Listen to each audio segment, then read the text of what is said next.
I banned my husband's ex-wife from our house after she tried to break us up.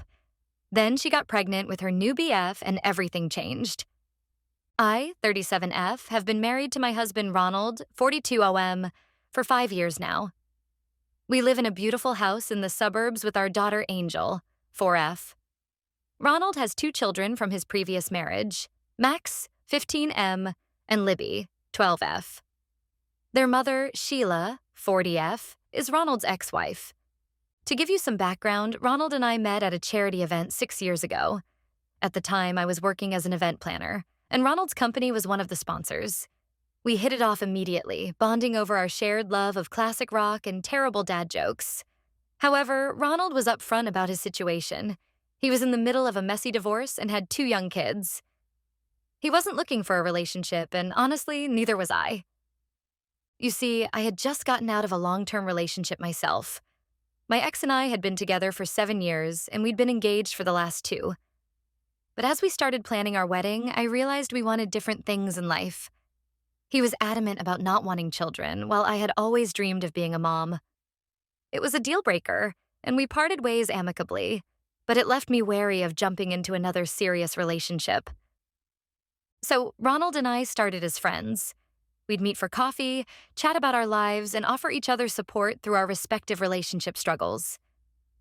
Over time, our friendship deepened, and I found myself looking forward to our meetings more and more. As for Ronald's situation, he told me that his marriage to Sheila had been rocky for years. They had met in college. Sheila was a freshman and Ronald was a senior. They had a whirlwind romance and got married right after Ronald graduated.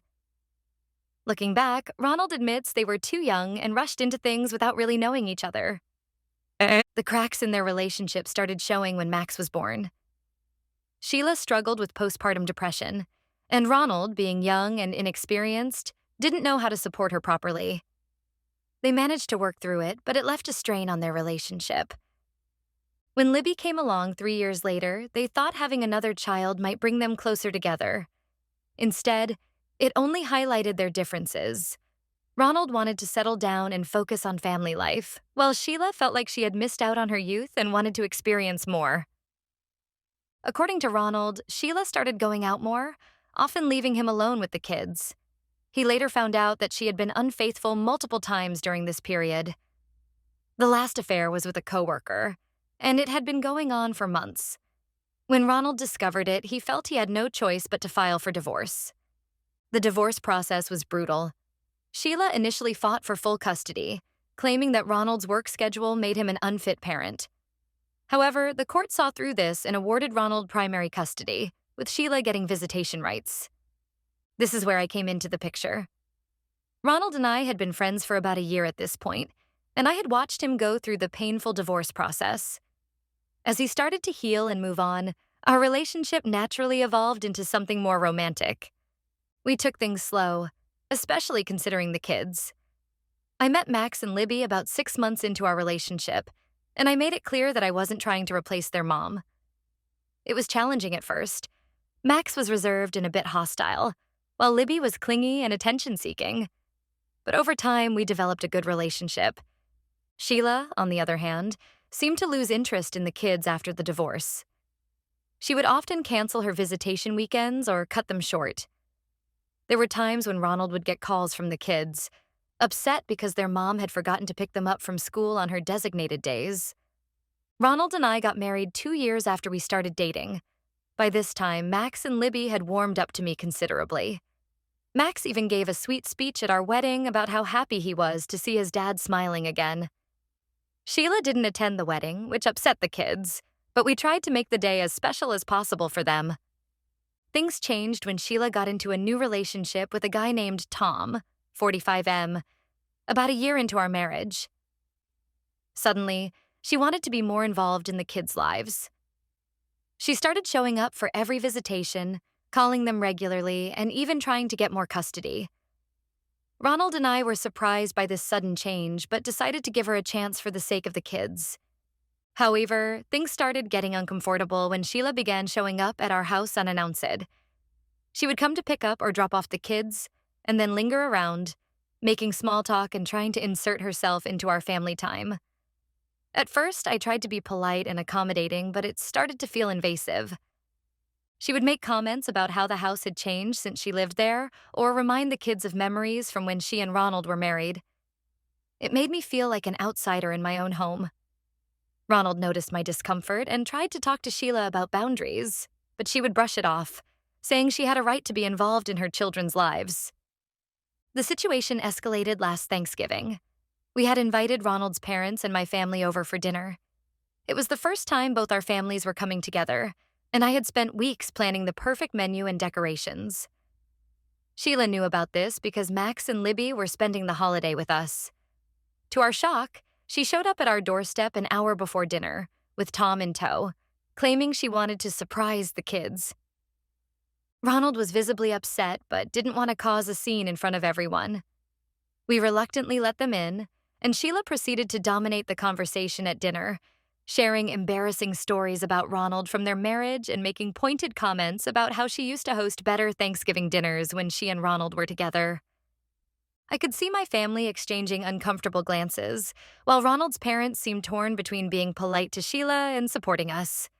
Max and Libby were initially excited to see their mom, but grew quiet as the evening progressed, picking up on the tension in the room. After this incident, I had a long talk with Ronald. I told him I was uncomfortable with Sheila's behavior and felt she was overstepping boundaries. I explained how her presence in our home made me feel insecure and undermined, especially when she brought up memories from her marriage to Ronald. I also expressed concern about how this was affecting Max and Libby, who seemed confused by the blurred lines. Ronald agreed, but was worried about how setting stricter boundaries might affect his relationship with Max and Libby. He feared that limiting Sheila's access might make the kids resent us or feel like they had to choose sides. After much discussion, we decided to implement some rules. Sheila was no longer allowed to come into our house unless explicitly invited for specific events like birthdays or school functions. Pickups and drop-offs would happen in the driveway. If she needed to discuss something with Ronald about the kids, it would be done over the phone or in a neutral location. When we informed Sheila about these new boundaries, she exploded. She accused me of trying to alienate her from her children and called me a homewrecker, even though Ronald and Sheila were already separated when we met.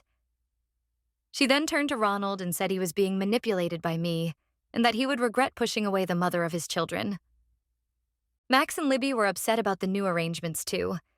They didn't understand why their mom couldn't come inside anymore. Libby even accused me of hating their mom and trying to keep her away. It broke my heart to see them upset, but Ronald and I felt it was necessary for the long-term health of our family dynamic. Ronald stands firm on our decision, but the tension is palpable. Sheila has been bad-mouthing me to Max and Libby, and I can feel their attitude towards me changing. They're more distant, and I often overhear them whispering about how things were better when their mom could come over whenever she wanted. Ronald's parents think we're being too harsh and that we should be more accommodating for the sake of family harmony. They've known Sheila for years and still see her as part of the family. My own parents, while supportive of me, have suggested that maybe we could find a middle ground. I feel torn. On one hand, I want to protect my home and my family from Sheila's intrusive behavior. I want to feel comfortable in my own house and not have to walk on eggshells or compete with Ronald's ex-wife. On the other hand, I don't want to come between Ronald and his kids or make co-parenting more difficult. Am I the asshole for banning Sheila from our house? Should I just suck it up and let her come around for the sake of peace? How do I balance being a good stepmom with protecting my own space and relationship? Update 1. It's been about 3 months since my last post, and a lot has happened.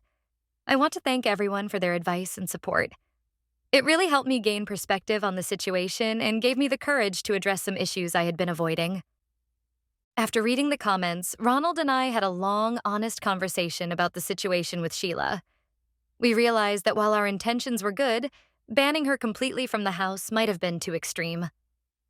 We decided to try a different approach. We invited Sheila over for a calm, adult discussion without the kids present.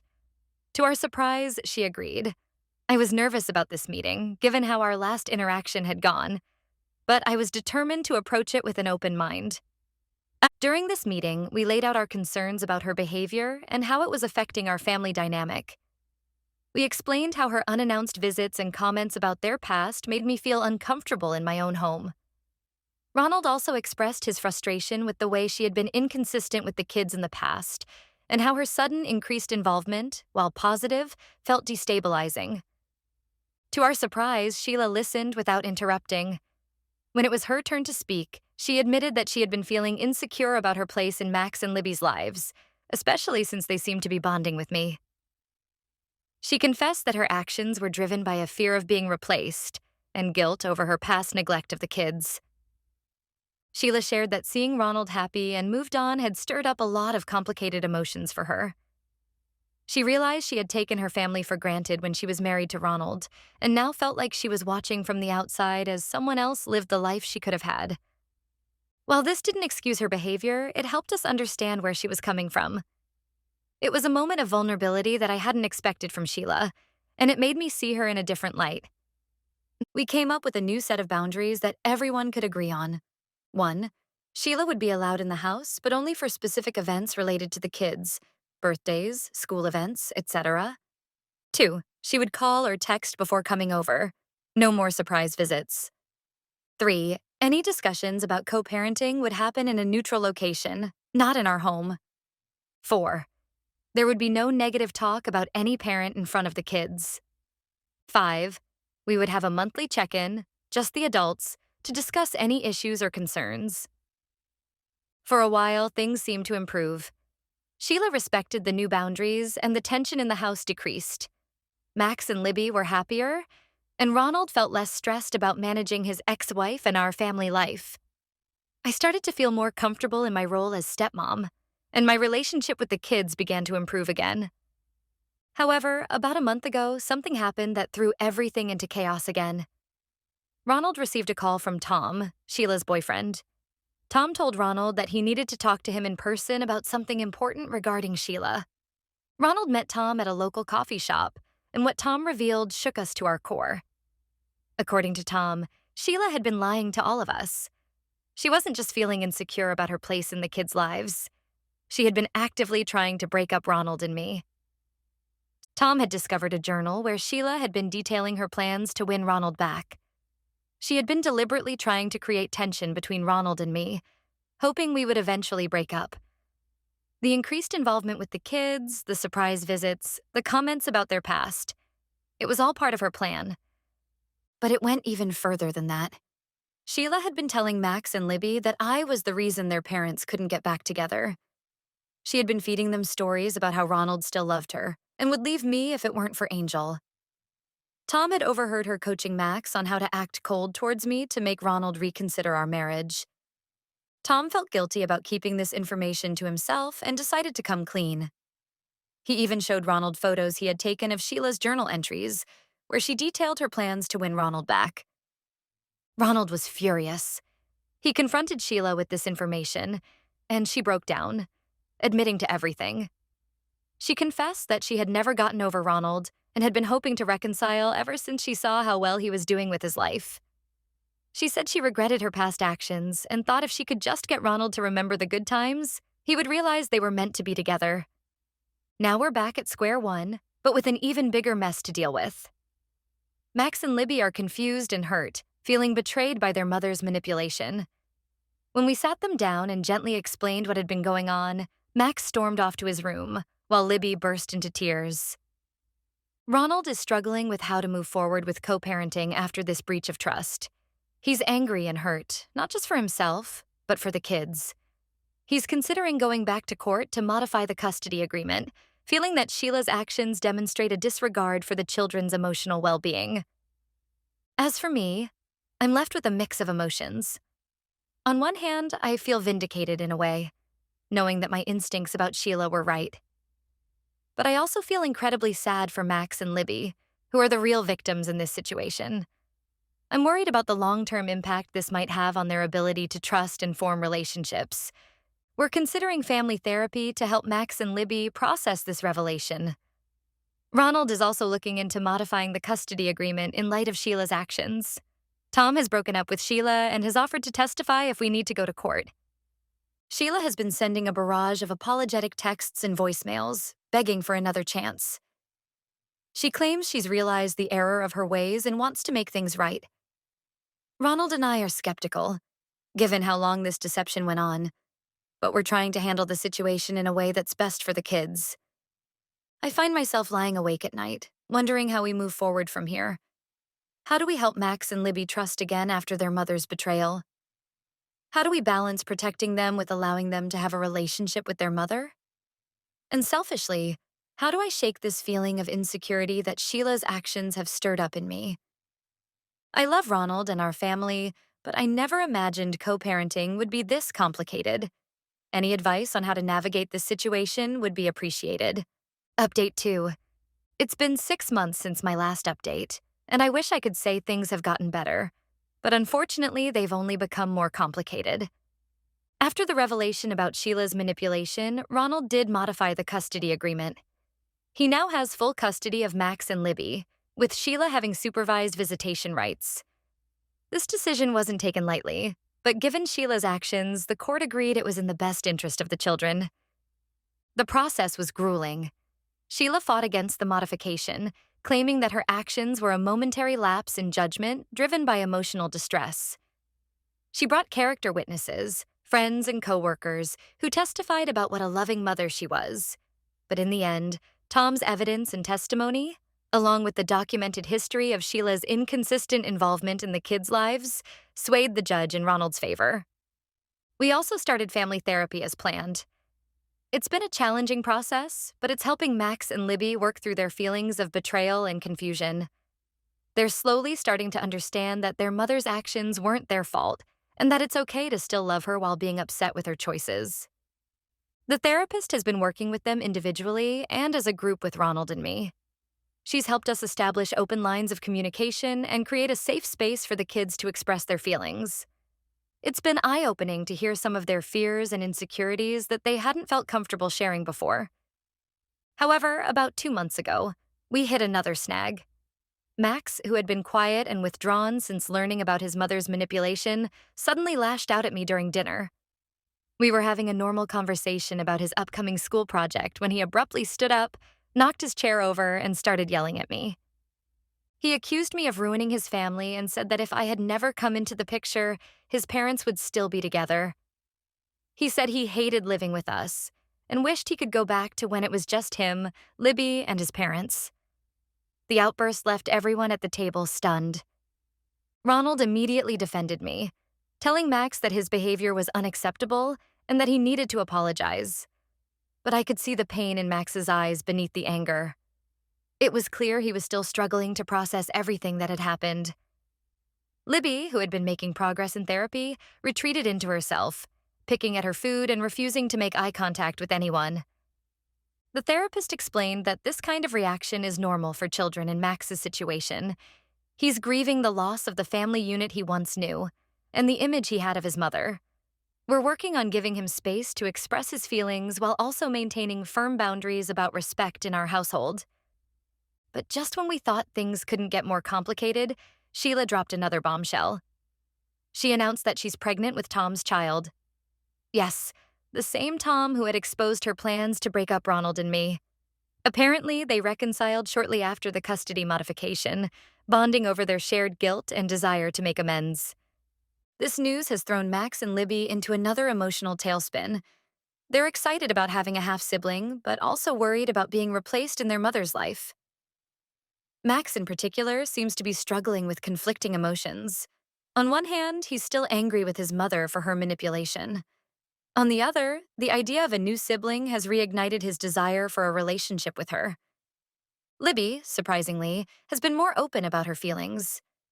She confided in me that she's scared Sheila will love the new baby more because it won't be a reminder of her old family. It broke my heart to hear her express such insecurity, and I've been doing my best to reassure her of her worth and place in our family. Sheila has been using this pregnancy as a reason to try and regain more custody. She claims she's changed and that having another child will make her a better mother to Max and Libby. She's been sending Ronald long emails about how she's in a better place emotionally and how she wants to make up for her past mistakes. Ronald and I are skeptical, given her past behavior, but we're trying to navigate this new development as best we can. We've agreed to revisit the custody arrangement after the baby is born, depending on how Sheila handles this new responsibility. To add to all of this, Ronald's parents have been pressuring us to give Sheila another chance. They argue that the new baby changes things, and that Max and Libby should have a relationship with their full sibling. While I understand their point of view, I can't help but feel frustrated. It seems like they've forgotten all the hurt Sheila has caused. Ronald's mother, in particular, has been pushing for reconciliation. She's always had a soft spot for Sheila, having known her since she was a college freshman. She keeps reminding us that family is family, and that we should be more forgiving. It's putting a strain on Ronald's relationship with his parents, which in turn affects the entire family dynamic. My own parents, who have been incredibly supportive throughout this ordeal, are concerned about the toll all of this is taking on me. My mom has noticed how tired I look when we video chat, and my dad has been dropping hints about us maybe needing a vacation. Just the two of us. Ronald and I are united in our approach, but the stress is taking its toll on our relationship. We're both exhausted from constantly putting out fires and trying to protect the kids. Date nights have become a thing of the past, and most of our conversations revolve around the ongoing drama with Sheila. I find myself staying up late, researching blended family dynamics and step-parenting techniques, trying to find some magic solution that will make everything better. Ronald has thrown himself into work, often staying late at the office to avoid the tension at home. I love Ronald and our family, but sometimes I find myself wondering if this is what I signed up for when I married him. Then I feel guilty for even having these thoughts. I look at Angel, our little ray of sunshine in all this chaos, and I know I wouldn't change my decision to be with Ronald. But I can't help but wish things were easier. I'm worried about the long-term effects of all this stress on our marriage. Ronald and I haven't had a real conversation that wasn't about the kids or Sheila in weeks. I miss the easy companionship we used to have, the inside jokes, the quiet moments of understanding. How do we balance protecting our family with allowing the kids to have a relationship with their mother and future sibling? How do Ronald and I make sure our own relationship doesn't become collateral damage in all of this? Any advice would be greatly appreciated. Update 3. It's been a year since my last update, and I'm cautiously optimistic about reporting that things have finally started to stabilize in our household. The birth of Sheila's baby boy, Oliver, 6 months ago, brought about some unexpected changes. Seeing their new half-brother seemed to soften Max and Libby's feelings towards their mother. They've been excited about being older siblings and have shown a lot of interest in spending time with Oliver. The first few months after Oliver's birth were tense. Sheila initially used the baby as leverage to push for more time with Max and Libby, which caused some heated arguments between her and Ronald. However, as the reality of caring for a newborn set in, Sheila's focus shifted. To everyone's surprise, Sheila has been on her best behavior since Oliver's birth. She's been respecting our boundaries, showing up on time for her supervised visits, and genuinely seems to be trying to rebuild her relationship with Max and Libby. While Ronald and I remain cautious, we can't deny the positive change we've seen in her. Max's attitude towards me has improved significantly. The therapy sessions have really helped him process his emotions, and he's starting to understand that the breakdown of his parents' marriage wasn't my fault. Last month, he even apologized for his outburst last year, which was a huge step forward in our relationship. We're not best friends by any means, but we found common ground in his interest in photography, and I've been teaching him some techniques I learned in college. Libby continues to be my little shadow, but she's also developing a stronger bond with Sheila. It's been heartwarming to see her excitement when she gets to spend time with her mom and baby brother. She's taken on the role of big sister with enthusiasm, often regaling us with stories of how she helped feed or entertain Oliver during their visits. Ronald and I have made a concerted effort to focus on our relationship amidst all the family drama. We've reinstated our weekly date nights, even if it's just a quiet dinner at home after the kids are in bed. We even managed to take a short vacation, just the two of us, thanks to Ronald's parents offering to watch the kids. It's done wonders for our connection and has helped us remember why we fell in love in the first place. We've also had some frank discussions with Ronald's parents about their pressure to give Sheila more chances. It took some time, but they've finally come to understand our perspective and have been more supportive of our decisions regarding the kids. Ronald's mom, in particular, has made an effort to be more considerate of my feelings, which has greatly improved our relationship. As for Sheila, she's still pushing for more custody, but in a less aggressive manner. She's agreed to stick to the current arrangement for now and focus on rebuilding trust. Ronald and I have decided to take it one day at a time, always keeping the kids' best interests at heart. Looking back on the past year and a half, I'm amazed at how far we've come. There were moments when I thought our family might fall apart, but we've managed to weather the storm. It hasn't been easy, and I'm sure we'll face more challenges in the future, but I feel more confident in our ability to handle them as a united front. I've learned that blended families are complex and messy, but they can also be full of love and growth. I'm grateful for the family we've built, challenges and all. To anyone out there dealing with similar situations, hang in there. It might take time, but with patience, communication, and a lot of love, things can get better.